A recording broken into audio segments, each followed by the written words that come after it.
Alright, I just want to show you this Eprom programmer I built years ago, 30 years ago. Here's like a 2716. Here's what an Eprom looked like years ago. Notice that little glass window, and that's so you can erase it. Now, these switches here, these are all lows. We'll put them in a low position. And then you can step up or step down, and these lights would light in binary. And you had to remember your hexadecimal codes in with the lights on in binary. This is the read write switch. All right, if you put it up in this position and hit this button down, it would send a pulse and it would write into the chip wherever you had these switches set. Okay, and in the middle position, these are three-way switches. In the middle position, you could read, and then I made a header that you put on this, and I could copy EPROMs.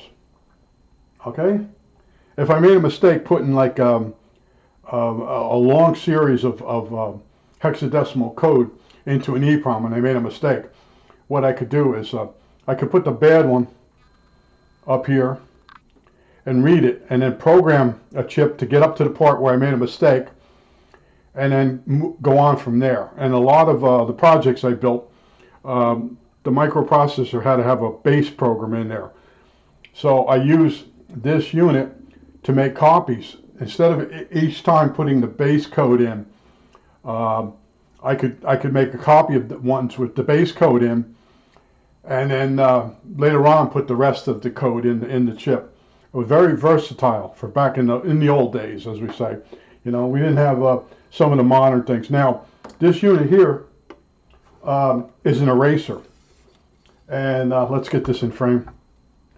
These pins behind her are shorted out, but you put your EPROM in here, and then you hold the button in here, and this thing should light up. I don't know how the camera's going to take it, but notice that glow. That's the type of UV light you don't want to look into. Okay, that erases the EPROM. That's the length I went to. So you say, well, you built all this, right? I redesigned this programmer. This programmer was designed by me. What could you use it for? Well, it was a project for a microprocessor, and then it went to I was able to turn one of these chips into a $60 character generator. You put a certain address in, and it had 3 lines, and it would use the character generator to produce letters on the screen. And at that time, the character generator was 2 sets of chips in order to get the complete alphabet and a bunch of other little symbols. So I actually programmed an EPROM to be a character generator on the project I was working on, and it was it might have been Morse a Word, or I think it was Morse a Word.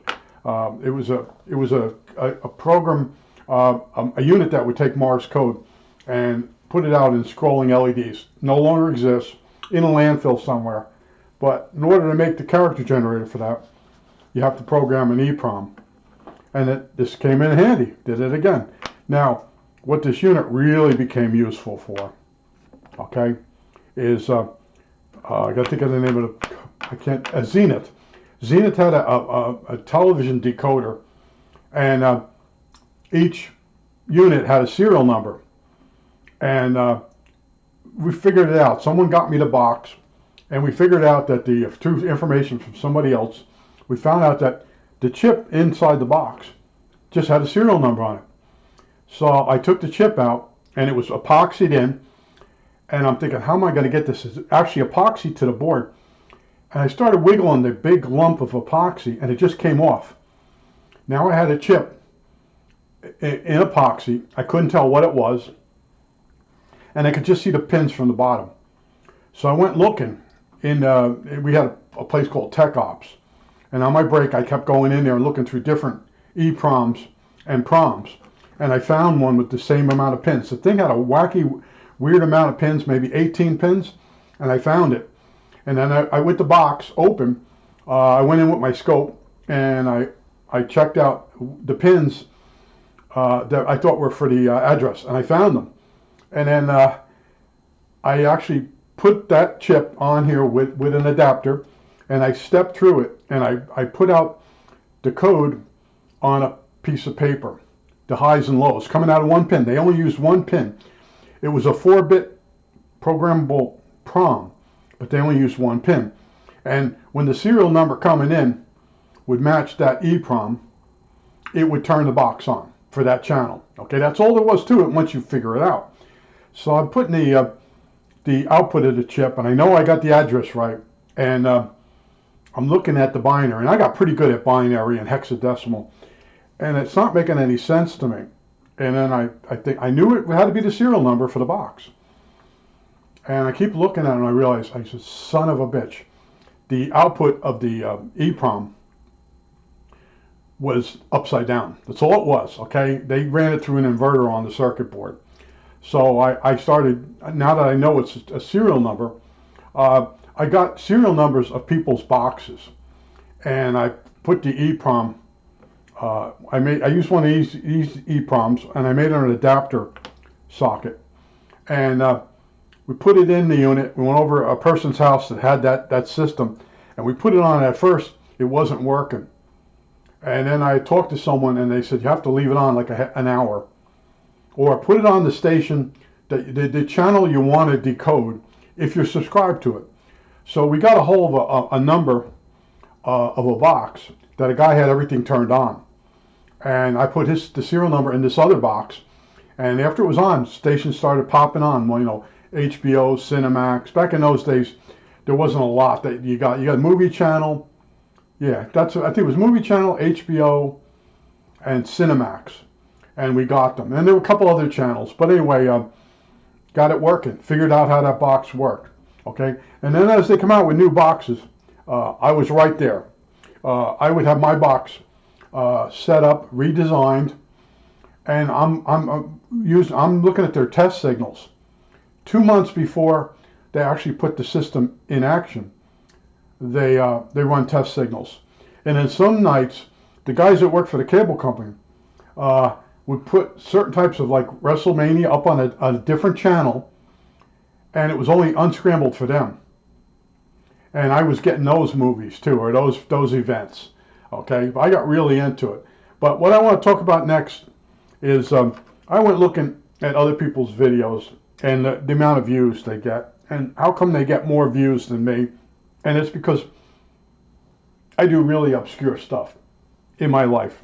You know, the guys at work, when I was telling them about building a Eprom Programmer, other guy built the project that I built, and I was able to make him an Eprom. And then down the back, they had a guy could copy Eproms, and it worked out. For people that were like kidding me, end up using it. Now, the other thing we did was when AT boards come out, computer AT boards, when they went from XT to AT, there was a period in time where there were two Eproms just like this, little bigger, okay, and they had the setups in the CMOS.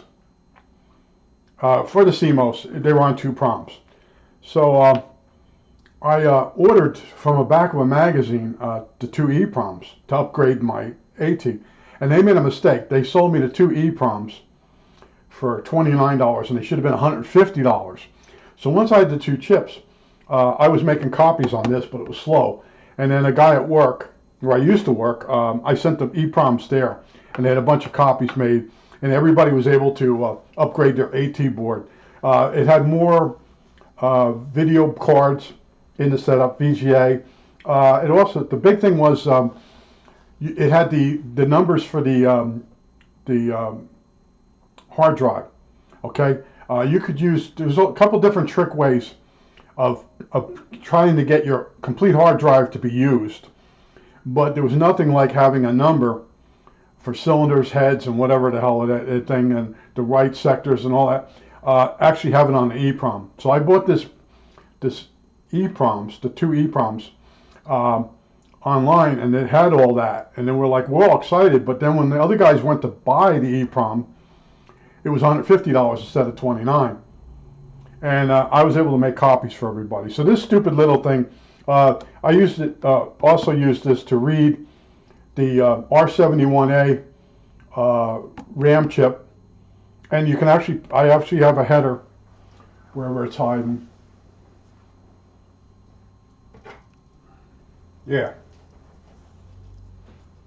Okay. The R71A board goes in here. Okay. And then this goes in here, and I can actually read the R71A program that's in the chip. And the R71A radios that come from the factory years and years ago, they had special numbers in the RAM that made up for the alignment of the radio. Now, there's a guy that sells a board, and he gets you scared, so you'll take your RAM chip out and put his board in there, but you just threw your alignment out on your radio. And I was starting to get in fights with people over this stuff. You know, here I am, I've already built it. I already can read the RAM chip. I can note the numbers down. I can change the battery in the RAM board. And I can give the guy back his RAM board for his radio with the alignment still in it. But the experts on the internet, which aren't really experts, start arguing with you because they're shills for the guy that's selling the circuit board that has a standard setup in it. It doesn't have the alignment in the RAM. The radio's out of alignment, and that's what I learned. And I said, you know what? Let me just get out of this. You know, there's so many things I just ran away from. You can't argue with an idiot. They say, don't argue with an idiot. He's got far more experience than you have. When you argue with an idiot, who's really the idiot? Okay? But this is one of those things where I kept taking it to a new level. You know, you build a basic unit and you start thinking, what else can I use it for? All right, so now you're turning TV decoders, all the channels on. And that unit was, they said it was unbeatable. And I had it beat 3 weeks after it was launched, okay? It took me a while to get my binary and stuff going. But yeah, I just was in there. I was in stuff constantly.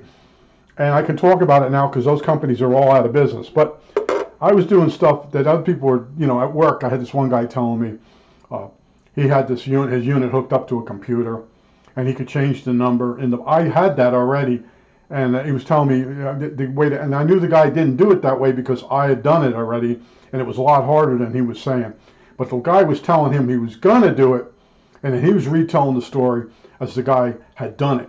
And I'm sitting there, I already have it working, and I was keeping quiet. I was making copying WrestleMania tapes and stuff for the guys.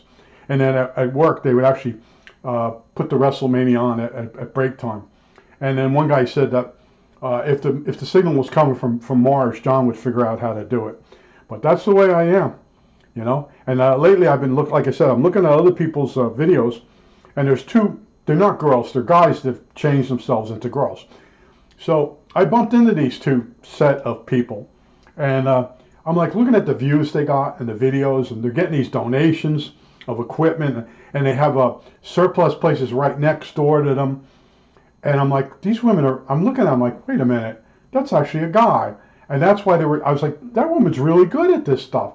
And it was so funny, you know, and twice it's happened. There's two different, there might be more. There's one guy that actually dresses up as a woman, and you know it's a guy dressed as a woman. But there's two other ones that are transgender, whatever they want to be called these days.